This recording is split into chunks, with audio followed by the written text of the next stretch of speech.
नमस्कार, आप देख रहे हैं रितम और मैं हूं आपके साथ चेतना मनकोटिया। रक्षा मंत्री राजनाथ सिंह ने आज कर्नाटक के बेलगावी में एक जनसभा को संबोधित किया। राजनाथ सिंह ने कांग्रेस पर हमला बोलते हुए कहा कि कांग्रेस ने धर्म के आधार पर आरक्षण देकर भारत के संविधान की अवमानना की है। 1975 में मनमाने तरीके से संविधान में संशोधन कर आपातकाल लगाकर लाखों की संख्या में लोगों को जेल में डाल दिया गया। भाजपा कभी ऐसा पाप नहीं कर सकती, चाहे सत्ता मिले या ना मिले।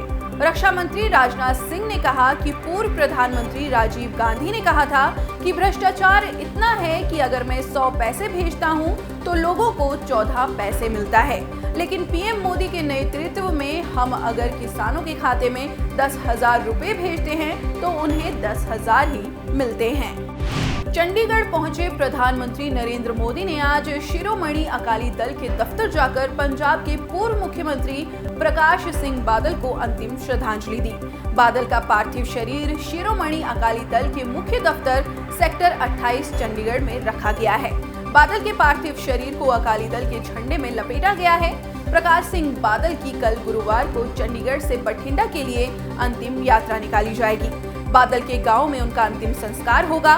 बता दें कि पंजाब के पूर्व सीएम प्रकाश सिंह बादल का मंगलवार रात को 95 वर्ष की उम्र में निधन हो गया। उन्हें सांस लेने में तकलीफ के बाद 16 अप्रैल को मोहाली के फोर्टिस अस्पताल में भर्ती कराया गया था। प्रधानमंत्री नरेंद्र मोदी आज सौराष्ट्र तमिल संगम के समापन समारोह में वीडियो कॉन्फ्रेंसिंग के जरिए शामिल हुए। पीएम ने इस मौके पर श्री सोमनाथ संस्कृत विश्वविद्यालय द्वारा सौराष्ट्र तमिल संगम प्रशस्ति पुस्तक का विमोचन किया और लोगों को संबोधित करते हुए कहा कि ये संगम श्री कृष्ण और श्री रंगनाथ की धरती का संगम है। पीएम ने आगे कहा कि आज हमारे पास 2047 के भारत का लक्ष्य है। हमें देश को आगे लेकर जाना है, लेकिन रास्ते में तोड़ने वाली ताकतें और भटकाने वाले लोग भी मिलेंगे।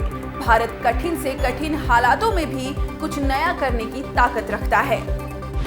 दिल्ली के मुख्यमंत्री अरविंद केजरीवाल अपने सरकारी बंगले के खर्च को लेकर घिरे हैं। बीजेपी के प्रवक्ता संबित पात्रा ने बुधवार को प्रेस कॉन्फ्रेंस कर कहा कि शहर के सिविल लाइंस इलाके में स्थित दिल्ली के मुख्यमंत्री अरविंद केजरीवाल के सरकारी आवास के सौंदर्यीकरण पर लगभग 45 करोड़ रुपए खर्च किए गए हैं।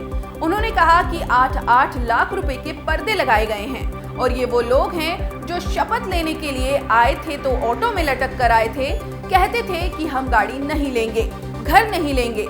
पात्रा ने कहा कि 1 करोड़ 15 लाख रुपए से अधिक का तो इनके घर में मार्बल लगा है और ये मार्बल भी वियतनाम से मंगवाया गया है। वहीं इससे पहले मंगलवार को बीजेपी अध्यक्ष वीरेंद्र सचदेवा ने कहा था कि सीएम केजरीवाल ने नियमों का उल्लंघन कर अपने सरकारी आवास व कैंप कार्यालय की सजावट पर 2 वर्ष में लगभग 45 करोड़ रुपए खर्च कर दिए और ये तब किया जब कोरोना काल में दिल्ली के लोग जीवन बचाने के लिए संघर्ष कर रहे थे।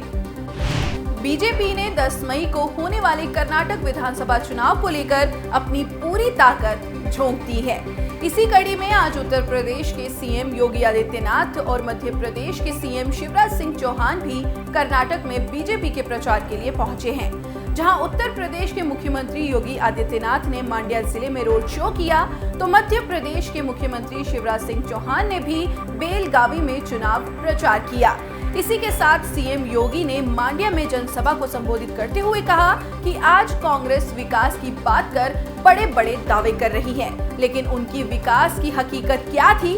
पंचवर्षीय योजना जो हमेशा से अधर में ही लटकी रह जाती थी। तो वहीं शिवराज सिंह चौहान ने कांग्रेस पर निशाना साधते हुए कहा कि भाजपा की सरकार में आज कर्नाटक भारत के विकास का इंजन बना है। उन्होंने कहा कि आतंकवाद और आतंकवादियों का साथ देने का काम करते हैं। सूडान में हिंसा के बीच फंसे भारतीयों को निकालने का अभियान शुरू हो चुका है। इसके लिए भारत सरकार ऑपरेशन कावेरी चला रही है। भारत के विदेश मंत्रालय के अनुसार सूडान में फंसे 278 लोगों को लेकर आईएनएस सुमेधा सऊदी अरब के जेदाह पहुंच गया है और दूसरा भारतीय वायुसेना का C-130J विमान भी 135 भारतीयों को लेकर जेदाह पहुंच गया है। वहीं विदेश राज्य मंत्री वी मुरलीधरन ने ट्वीट कर कहा है कि जेदाह पहुंचे सभी लोगों की भारत की आगे की यात्रा जल्द ही शुरू होगी। विदेश मंत्री डॉक्टर एस जयशंकर ने ट्वीट करके सऊदी अरब के विदेश मंत्री फैसल बिन फरहान और अन्य अधिकारियों को उनके सहयोग के लिए धन्यवाद दिया। उपराष्ट्रपति जगदीप धनखड़ ने आज नई दिल्ली में मासिक रेडियो कार्यक्रम मन की बात की 100वीं कड़ी पूरी होने के सिलसिले में आयोजित राष्ट्रीय सम्मेलन का उद्घाटन किया। इस महीने की 30 तारीख को इस कार्यक्रम की 100वीं कड़ी प्रसारित होगी। इस मौके पर सूचना एवं प्रसारण मंत्री अनुराग सिंह ठाकुर ने कहा कि प्रधानमंत्री नरेंद्र मोदी लोगों की भावनाएं समझते हैं और उन्होंने मन की बात कार्यक्रम के माध्यम से आम नागरिकों की उपलब्धियों को उजागर किया है। ठाकुर ने कहा कि यही कारण है कि प्रधानमंत्री नरेंद्र मोदी विश्व के सर्वाधिक प्रमुख नेताओं में एक हैं। बहुचर्चित ताज कॉरिडोर परियोजना में घोटाले को लेकर पूर्व मुख्यमंत्री मायावती की मुश्किलें बढ़ सकती हैं। 175 करोड़ रुपए की कॉरिडोर परियोजना में किए गए घोटालों में सीबीआई को national projects construction corporation limited के सेवानिवृत्त एजीएम महेंद्र शर्मा के खिलाफ 20 वर्ष बाद पहली बार अभियोजन की मंजूरी मिल गई है। इस मामले में सीबीआई 22 मई को फिर सुनवाई करेगी। बता दें कि सीबीआई ने 15 फरवरी 2007 को तत्कालीन सीएम पर्यावरण मंत्री नसीमुद्दीन सिद्दीकी, तत्कालीन सचिव पर्यावरण आरके शर्मा, अनुसचिव राजेंद्र प्रसाद महेंद्र शर्मा पर 175 करोड़ की धनराशि हासिल करके पद का दुरुपयोग करने और प्राइवेट पार्टी से अनुचित लाभ लेने के आरोपों पर चार्जशीट दायर की थी। इस घोटाले में सीबीआई ने पहले मुख्यमंत्री मायावती सहित 11 लोगों को आरोपी बनाया था। देश में कोरोना संक्रमण के मामलों में उतार चढ़ाव जारी है। केंद्रीय स्वास्थ्य मंत्रालय के अनुसार भारत में पिछले 24 घंटों में कोरोना के 9,629 नए मामले दर्ज किए गए। वहीं 29 लोगों की संक्रमण के चलते मौत भी हुई है। इसके साथ ही कोविड के एक्टिव मामलों की संख्या बढ़कर 61,013 पहुंच गई है। स्वास्थ्य मंत्रालय ने कहा है कि पिछले 24 घंटों में 11,967 लोगों ने संक्रमण को मात दी है। आबकारी नीति घोटाले में सीबीआई ने पहली बार दिल्ली के पूर्व उप मुख्यमंत्री मनीष सिसोदिया के खिलाफ आरोप पत्र दाखिल किया है। राउज एवेन्यू कोर्ट में सीबीआई एमके नागपाल के समक्ष जांच एजेंसी द्वारा दाखिल किए गए पहले पूरक आरोप पत्र में सिसोदिया के साथ ही शराब कारोबारी अमनदीप सिंह ढल, अर्जुन पांडे व हैदराबाद के सीए बुच्ची बाबू गोरंटला का भी नाम शामिल है। विशेष न्यायाधीश ने आरोप पत्र पर विचार करने को लेकर जिरह के लिए 12 मई की तारीख तय की है। चोरी कर विदेश ले जाई गई प्राचीन मूर्तियों और धरोहरों को देश में वापस लाने का सिलसिला जारी है। इस क्रम में तमिलनाडु के आरियालूर जिले के एक मंदिर से चुराई गई चोल काल के समय की यानी 14वीं-15वीं शताब्दी की हनुमान जी की मूर्ति को ऑस्ट्रेलिया से वापस लाया गया है। संस्कृति मंत्रालय ने बताया कि ये मूर्ति अप्रैल 2012 में मंदिर की दूसरी मूर्तियों के साथ चोरी हो गई थी, जिसे ऑस्ट्रेलिया के एक खरीदार ने लिया था। इस बीच ऑस्ट्रेलिया सरकार से संपर्क किया गया, साथ ही इससे जुड़े सारे प्रमाण भी उन्हें मुहैया कराए गए। इस दौरान लंबी प्रक्रिया के बाद ऑस्ट्रेलिया में भारत के उच्चायुक्त को फरवरी 2023 में ये प्रतिमा वापस सौंप दी गई। इसे पिछले दिनों ही भारत लाया गया है। ब्रिटेन में संचालित एक धर्मार्थ संगठन लंदन में भगवान जगन्नाथ के पहले मंदिर के निर्माण की योजना बना रहा है।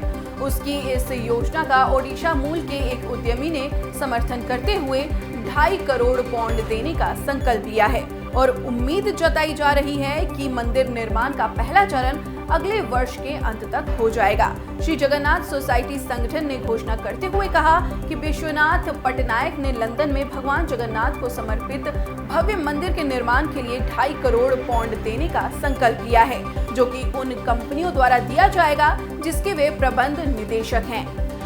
आम आदमी पार्टी की उम्मीदवार डॉक्टर शैली ओबरॉय दूसरी बार दिल्ली नगर निगम यानी एमसीडी की मेयर बन गई हैं। चुनाव से ठीक पहले बीजेपी उम्मीदवार के नामांकन वापस लेने के बाद सर्वसम्मति से उन्हें मेयर चुना गया है। वहीं आप के ही आले मोहम्मद इकबाल ने भी निर्विरोध डिप्टी मेयर का चुनाव जीत लिया है। बीते 7 वर्षों में व्यक्तिगत आयकर 0.83% बढ़कर 2021-22 में 2.94% पहुंच गया है, जो 2014-15 में 2.11% था। ये बताता है कि मौजूदा सरकार के प्रयासों से देश में करदाताओं का आधार बढ़ा है। वित्त मंत्रालय ने बताया कि 7 वर्षों में व्यक्तिगत आयकर संग्रह भी 4.31 लाख करोड़ बढ़ा है। 2014-15 में ये संग्रह 2.65 लाख करोड़ था, जो 2021-22 में बढ़कर 6.96 लाख करोड़ रुपए पहुंच गया है। देश में शारीरिक श्रम की प्रधानता वाले रोजगार की कुल संख्या मार्च में सालाना आधार पर 7% बढ़कर 57,11,154 हो गई है। डिजिटल रोजगार मंच बिलियन करियर्स की रिपोर्ट के अनुसार मार्च के महीने में सुरक्षा सेवाओं में कार्यरत कामगारों की जरूरत बढ़ने से कुल श्रम बहुल रोजगार में बढ़ोतरी दर्ज की गई है। एक वर्ष पहले मार्च 2022 में श्रम बहुल रोजगार की संख्या 53,38,456 रही थी। रिपोर्ट में कहा गया है कि पिछले वर्ष की तुलना में देश में सुरक्षा सेवाओं से जुड़े रोजगारों की संख्या तिगुनी हो गई है। मार्च के महीने में इस श्रेणी के रोजगार सालाना आधार पर 219% बढ़ गए हैं। केंद्र सरकार की नीतियों की वजह से बीते 5 वर्षों में स्वास्थ्य पर 17% तक जेब खर्च कम हुआ है, जबकि स्वास्थ्य पर सरकारी खर्च में करीब 13% की बढ़ोतरी हुई है। ये जानकारी राष्ट्रीय स्वास्थ्य खाता 2019-20 रिपोर्ट में सामने आई है। रिपोर्ट के अनुसार पिछले 5 वित्तीय वर्ष में जेब खर्च 64.2 से घटकर 47.1% रह गया। केंद्रीय स्वास्थ्य सचिव राजेश भूषण ने रिपोर्ट पर कहा, विश्व स्वास्थ्य संगठन ने 2011 में एक फ्रेमवर्क तैयार किया था, जिसके आधार पर देश में राष्ट्रीय स्वास्थ्य खाता रिपोर्ट तैयार की जाती है। आईपीएल सीजन 16 का 36वां मैच आज रॉयल चैलेंजर्स बेंगलोर और कोलकाता नाइट राइडर्स के बीच शाम 7:30 बजे बेंगलुरु के एम चिन्नास्वामी स्टेडियम में खेला जाएगा। लगातार 2 जीत के बाद आरसीबी के हौसले बुलंद हैं। ऐसे में फाफ डू प्लेसिस की टीम बेहतर नेट रन रेट से जीत दर्ज कर अंतिम 4 में एंट्री करना चाहेगी। वहीं लगातार 4 मैच हारने के बाद कोलकाता नाइट राइडर्स की टीम पलटवार करने के इरादे से उतरेगी।